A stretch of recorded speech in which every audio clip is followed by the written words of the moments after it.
I'm Catherine, the creator of Shia and the Jetsons Community Preservation of the Promised Land. Thank you so much for your support. Um, I want to talk about, oh, I want to thank everyone who is emailing the attorney Brian Stevens. Watch his interview, or no, lecture, Just Mercy, and then you will understand why I chose him to help us, help me legally, publicly announce the rules and regulation of the Promised Land.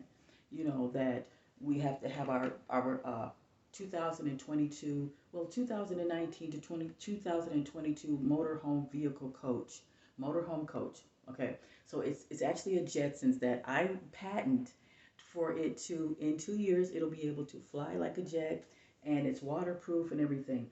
So it's on my website. The patent itself is the website itself. So when you look at the website, you're looking at the patent, and it's through the USDA Trade Commission to where the number is. I showed you the number, the Trade Commissioner number of the patent, in which I had wrote to Brian when I had wrote to Brian Stevens, and the patent number. Okay, so he has the patent number. Where is the patent number here? Okay, but anyway, you'll see. Let's see. I always look at my video. I always show my patent number so you guys can see um, how it is. So but you have to actually go on the website, and then you can see the services. Go on the service page. Oh, by the way, I have my grandbaby here, so when you hear like grunting noises and whatever noises, she's sleeping right there. Okay, so just okay. But I wanted to do a video on demonology and the Bible. Both are the same author. Demonology books, and I wanted to show you this patent number here, but okay. So yeah, so you can see how now these are old RVs. These are the old 2018. But this is just an example I was showing them. But the state of the art ones are very beautiful of the Jetsons. These are the old RV motorhome coaches where you would travel to 7 to 13 different promised land areas, and this is the area that you would live on the 5th or 6th level floor of the Shia facility here. It's the Shia facility. Okay, so that's the Shia facility. And this is the theme park right here. The landscape of it is the theme park. And this is where we would have Brian Stevens' clients to be transferred in. Foster care children, juveniles, everybody would be transferred here, because we can't have them living where they're at now in the government, because all of them took the boom boom and they're contagious, and we don't want those children to be around any type of government facility that caused the problems that we're in the first place anyway. So we don't want them to have a hold of, the children where they'll even become more sick. So we put them here in our facility where we run it, because it's a theme park and a housing facility, a school system, recreational, of course recreational, because the floor itself is your backyard. So the sports dome arena, inside the sports dome arena, is your backyard. The front yard is your jets. Your Shia landscape here. See the landscape? So just imagine around the corner, down the street. This takes up more than, I'll say, 6 blocks. So, and we're talking country wide blocks. So now there will be also a booth centers in the city areas, in the most urban areas, to where those booths can take a person from where they're at right now to the promised land. They can get them out of the area. If it's a bad area, get them right out of there. Here's the patent. Here is the patent number. See this right here? This is the conclusion of it.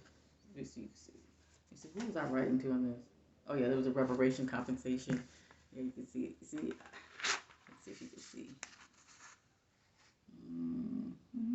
Okay, so you guys, you gotta go to my website. It's on my website. Just go to my website. It's on the, not the service page, but it's on the. But just look on the website. Just dissect the whole website, and it has flying vehicles on there.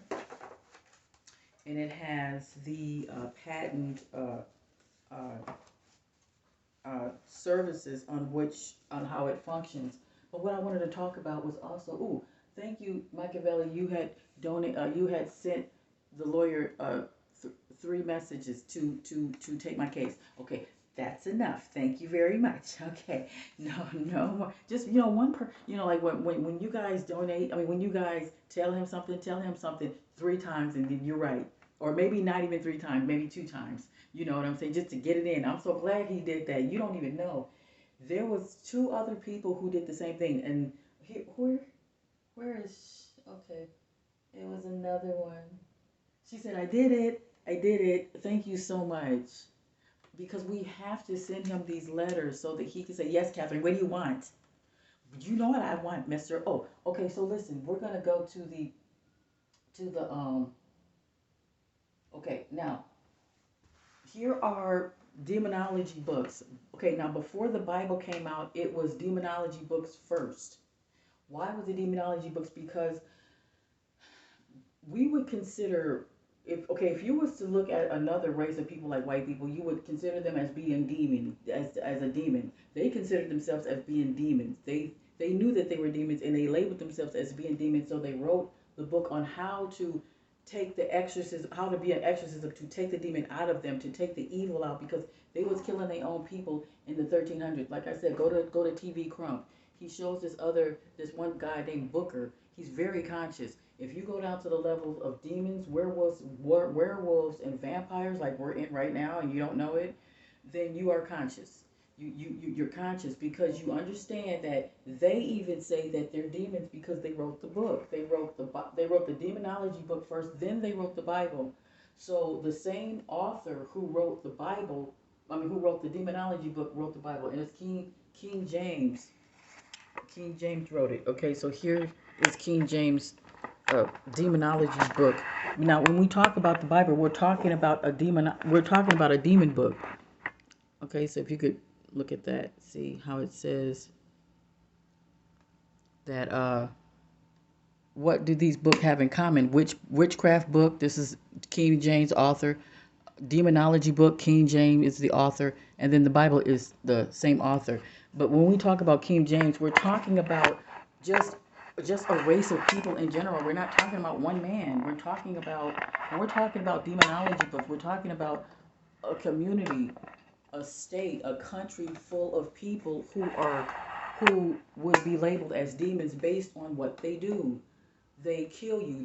You know what I'm saying? They kill you. They take over your country, your land, and they kill their own kind in the worst way. When we talk about the medieval, we're talking about they were cutting open their babies and eating the babies out fresh raw because that's what they eat. Okay, so they're demons, right? So then now let's look at Paul Bagley. He says that there is a 250 people sick of the dreaded face. Um, I guess it's Trinella plagues. Just watch this now. I'm so glad that he made this video because he talks about how the demons that they have exorcism that they have to that okay that Italy and hold on that okay, so here's Paul Bagley.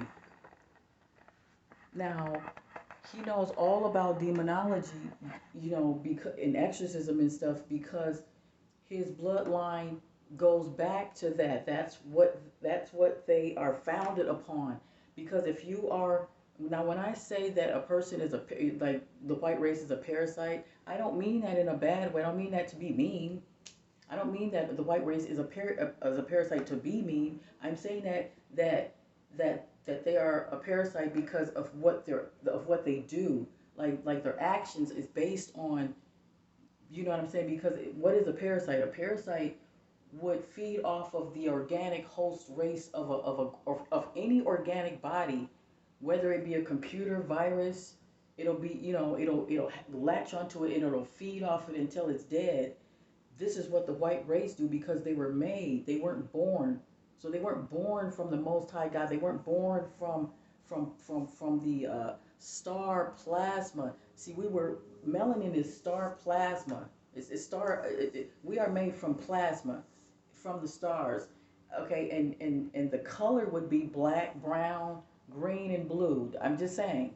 There are blue people. There are literal dark blue people like Avatar people. There are green people like Gamora on Galaxy of the Guardians. And then there's black and brown. And there's really black like the Saturn people. There's they are they are this color black, like black, really black. And so anyway, and that's from the start, from the plasma. Well, if you don't have that, then and somebody made you other than somebody made you other than the Most High God, then you're gonna become a parasite. You're gonna be born that way. That's just what you are. So obviously, if since they know this, they have to write books about themselves, and so they do. And so to exorcise the demons out of themselves because they have that problem. They have that eugenic problem that Hitler was was telling everybody.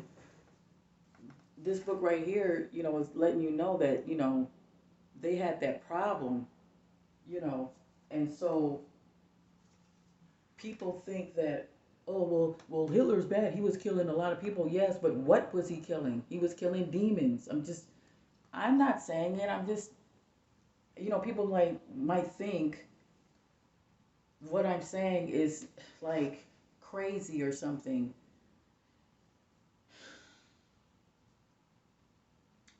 But you have to look at it based on the actions of a person to label it of what it is. So if the white race came to another country like here in America, which they know this is not their country, and they took over some indigenous people, like some black people, which they did, and they think they can continue to do it for after 400 years, then those are parasites. So that's a parasitic type of people because you didn't even say reparations. Can't you even at least give us some of the land that you stole so we could just live our lives? You can't even do that because you're a parasite. And so Paul Bailey is trying to explain to you that what his people is and what they're going through. They're going through a judgment that is emerging through different things. The animals are now, they have the spirit, the power to not die now by us. We would kill animals for food and resources. We can't do that anymore. You'll get sick or you'll die by it if you kill a goat or an animal. That's why I was saying to, to people who's keeping animals, especially if you have some goats, and you want to kill them because on a full stomach, knowing that in the middle of judgment, knowing that they don't want to die, then if you kill that goat, that animal, that chicken, that pheasant, or whatever, like that, then in this time, we can probably get away with it 5 years ago, but now we're in the middle of judgment. You can't kill animals like that. This is why Argentina is suffering. Farmers are suffering. I'm talking about farmers of live cattle, not farmers of vegetables, but farmers of live cattle. You can't cut and slit a goat's throat now in the middle of judgment, knowing that they don't want to die, because that goat has the power to resist now because we're all in judgment. So you know what I'm saying? So that's why the Georgia Guidestone says to leave room for nature 3 times. It says 3 times carved in stone to leave room for nature. That means if you have the intention of your mind that you're keeping live cattle and goats and chickens and rabbits and pheasants and shit, and you're gonna get sick. And this is what Paul Bailey is, what these people are suffering from because of so much killing of animals and things. The spirit of the animal is coming back now. You know, and this is the spirit of Cain coming through. What I'm saying about Cain, too. Cain is coming through here in many different forms. Animals are resistant now; they're attacking. The spirit of the animals are killing the people that would kill them, And so that's why people are in the hospital suffering from, they don't want to eat anymore. They don't have the desire to eat anymore because that's what the animals would resist you on. Well, if you want to eat me, I'm going to make it where you don't have the desire to eat. I'm going to make it where you having like covert like symptoms. I'm going to make you die, stuff like that. So you got to be careful. Go vegan. That's why in the book of encounters, where is my book of encounters? Oh, man. I just had the book of encounters. It said to eat foods high in vibration, all fruits and vegetables, nuts and berries and stuff. That's what I eat. I eat a little bit of chicken here and there, but I'm not anymore. I don't, because it's like you can't do that. If you're weaning yourself off and you're trying to go vegan, then you just really have to go vegan. Seriously, it's really important. Fish is really good, but it's like I'm scared to eat fish now. It's like damn. But there's so much vegan food, so much delicious vegan food. You wonder why you even eat pork or beef. You really can't eat that. You just gotta cut that out. But anyway, here, look at him. Paul Bagley is showing you about the demons that are emerging within the people. They're emerging within the people and they're changing their faces. Demonic obsessions that affect the mind. Demonic obsessions. Those are mental attacks. They can be in your sleep. They can be while you're awake. But they are demonic attacks, mental attacks by demons. Those are called obsessions. When you're being physically attacked, bitten, scratched, physically attacked by demons, those are called vexations. All right? Physical altercations with demons are called vexations. Now, demonic possessions, like something you would see in The Exorcist, let's say, that is when a person is demon possessed, absolutely demon possessed, with a very very dangerous type possession, very violent, very destructive toward the individual or individuals. That's called demon possession. And if there's a location or a building or an area where demons operate and afflict on anyone that comes into that area or into that house or into that building, that's called demon infestation. Sorry, my son is in the other room playing video games with his friends, and so they're just like, playing video games. So we use the word demon oppression. That could actually be more in the demonic obsession range, although it could also still be in a physical text too. Okay, so demon obsession is the demonic attacks of the mind. Demon vexation is being physically attacked by demons. Demon possession is what you'd see maybe in The Exorcist. And demon infestation is demons operating in certain locations or facilities or what have you, okay? Or even objects.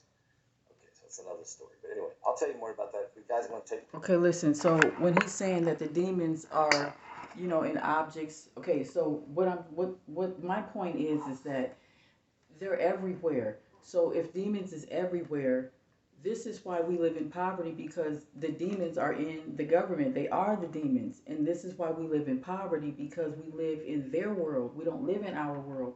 We live in their society, not in our society, because they took us over. So what would you, do you want to live like this? You want to continue to live like how, we're, this is going against our spirit when we don't, because closed mouths don't get fed. If you don't say what you want, you say, I don't want to live like this. I don't want to live in just one house because you say I'm supposed to live in one house because you set this up because you're the demon. If you're the demon, then I have to do all I can to get you up off of me. And I'm going to do that, because who are you to tell me that I can't resist you killing me? What the, you know what I'm saying? Like, I'm just saying, like, because the government is funny with it, ain't they? They just think that they can just kill you and you just sit here. Like, you just read the Bible and you don't resist. It's like, dang. you kind of think like, dang, I don't know if it's gonna be hard for me to, just wipe all y'all out. But we don't have to do no work no more like this because they already took the boom boom. And this is what they're going through right now. They're going through a cleansing right now because they're dying through demon possession of what he's saying because they're all demons.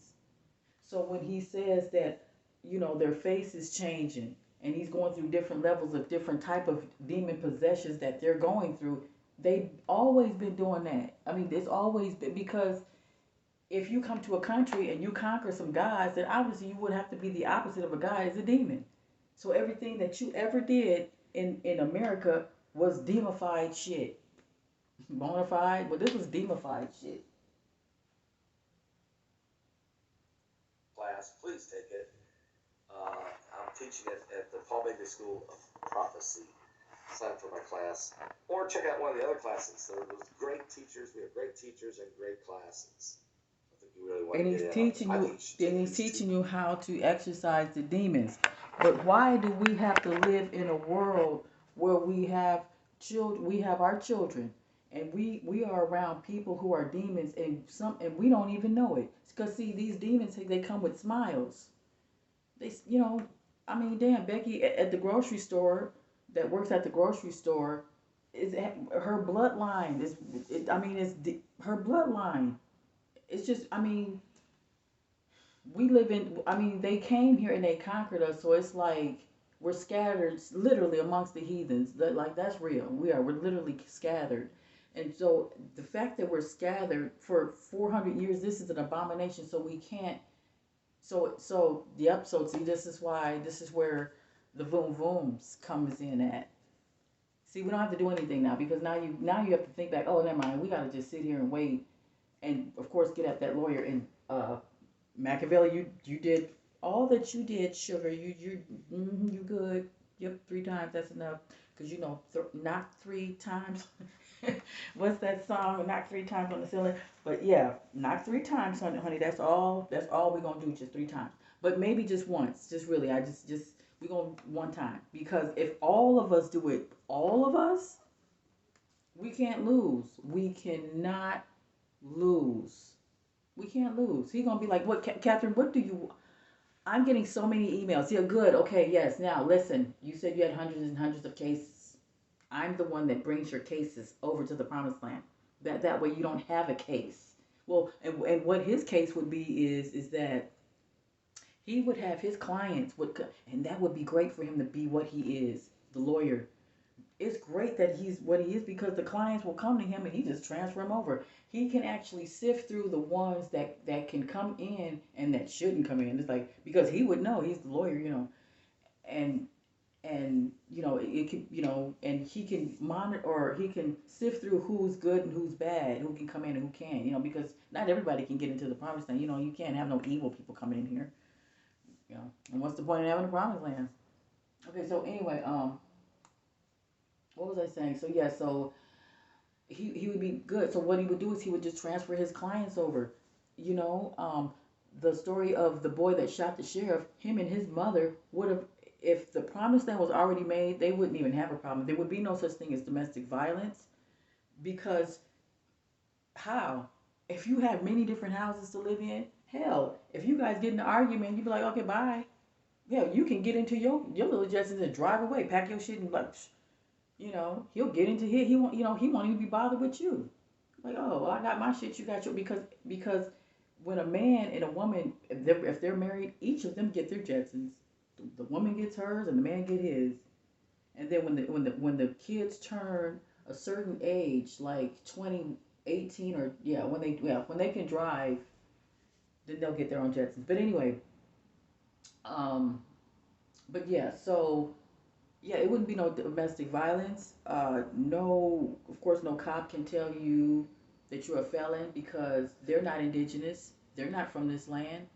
No cop can tell you that you're a criminal because they're not indigenous, but you are. You're indigenous. 640 acres is yours based on your great grandparents' 640 acres because they removed us from our lands. And it's really ridiculous. Like it's okay. What I'm saying is that it's ridiculous for them to even try to, and they can't deny it because they're the ones that have the information. but it's ridiculous for them to ignore it. Like, you can't ignore this. That's why we need this lawyer, so that I can publicly announce, legally publicly announce in our television station network, of course. That's how I'm going to announce it, because automatically we get our television station network in each state. So we just have to have that. And because how are you going to announce it?